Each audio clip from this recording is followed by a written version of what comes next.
we've got another really cool song lesson today by James Morrison featuring Jessie J.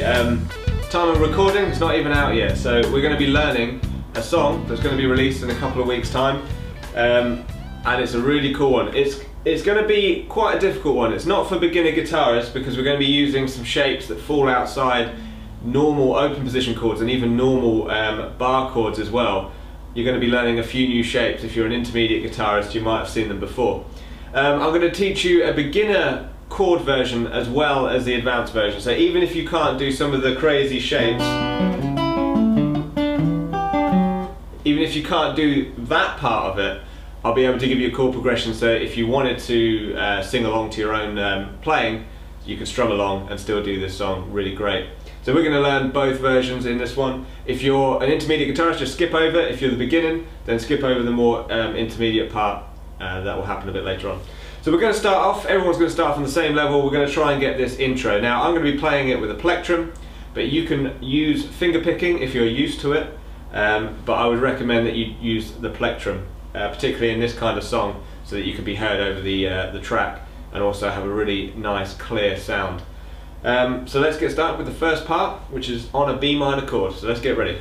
Now the first thing you need to be able to do is the pattern of notes, because it repeats over each chord. If you line up on a B minor chord, it's going to start to ache your hand after a while, so don't spend too long on this chord. The most important part is that you get the right hand correct, whether you're finger picking or plectrum picking. The pattern goes like this. Now with my right hand, I'm doing down, up, up, up. So I'm picking the first three strings, down, down, and then I'm going up on the top string, and then up on the next string, and then the next one underneath that. So the E, B, and G strings there. Now that pattern is what gets repeated throughout all of the chord shapes, pretty much, on the main verses. So let's just quickly run through what those chord shapes are. You've got your B minor chord. Now the second shape is like a B minor, but you're putting an A in the bass, so it's like a B minor 7th chord. Interesting voicing of it. All you need to do is shift away from the bar chord and place the first finger on only the 2nd fret here, and you're going to play the 5 strings. And the same picking pattern.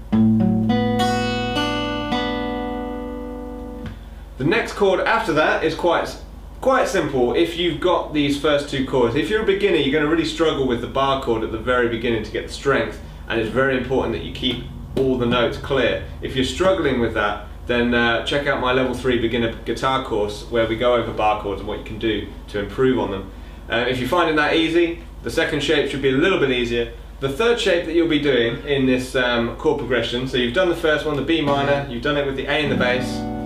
The next chord shape is very similar to what you're doing now. You notice my thumb's hovering around here. If you've got a flexible thumb, that's going to come down on the 3rd fret on the G string. And you're going to release that first finger. Now the picking pattern changes very, very slightly. You're going to start on the lowest string. You're going to skip over the next string, and you carry on with the pattern just as it would have been normally.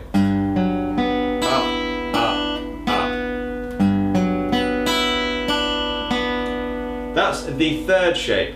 Now the fourth shape is very similar to this. You release the thumb, you release the 3rd finger, and the 1st finger comes back down and lands on the 2nd fret on the D string. Now it's important that you get that change from here to here without releasing the hand, because as soon as you release the hand, you've lost your anchor point, which is where your fingers are already in the correct place on the fretboard. They don't need to move. So if you're moving them, you're giving yourself a lot more difficulty in changing between these chord shapes. And let's face it, if you're a beginner guitarist, these chord shapes are not going to be easy. And even if you're an intermediate, if you've never actually played these shapes before, you've still got to learn them just like everyone else. So do yourself a favour and just keep the hand on the fretboard the whole time. Release the thumb, release the 3rd, 1st finger comes down here. Now this chord is based off of an E dominant 7th chord. You'll see a lot of people playing just a normal E dominant 7th shape like this. But we're going to be using a sort of different voicing of it. And the pattern is exactly the same as the one you just did, where you skipped over the string.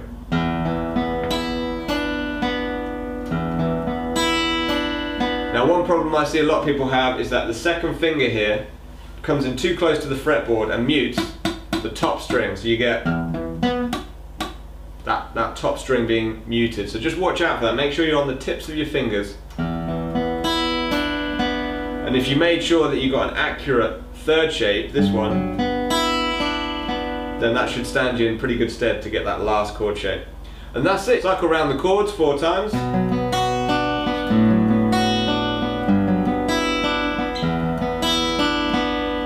And round and round you go from that point.